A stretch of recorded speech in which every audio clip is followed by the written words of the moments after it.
মাত্র কয়েকদিন পরেই ঈদুল আজহা। এই উপলক্ষে সাতক্ষীরার বেশি গবাদি পশু আসে আমাদের হাটে।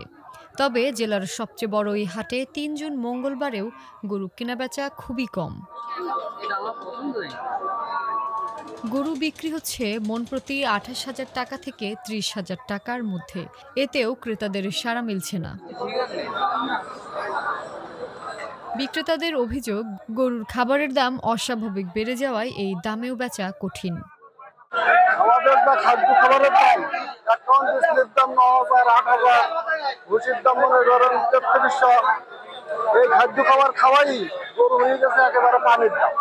প্রচুর টাকা লস হচ্ছে। ছোট গরুগুলোর দাম বেশি যাচ্ছে, অনেক বেশি যাচ্ছে। বাজার ঘুরলাম, দেখলাম, দেখি শেষের দিকে একটা কিনে নিয়ে যাব। গরু কেনাবেচা কম থাকায় অর্ধ কোটি টাকা ইজারা নিয়ে লোকসানের আশঙ্কায় রয়েছে হাটের ইজারাদার। আমাদের হাটে যে পরিমাণে বেচাকেনা করার কথা, সে পরিমাণে আমাদের বেচাকেনা হচ্ছে না। মানে গরু গোখাদ্যের যে দামের কারণে মানুষের যে গরুর দাম, এতে মানুষ মানে যারা খামারি তারা রটকে যাচ্ছে, যে কারণে গরু বেচাকেনা খুবই কম।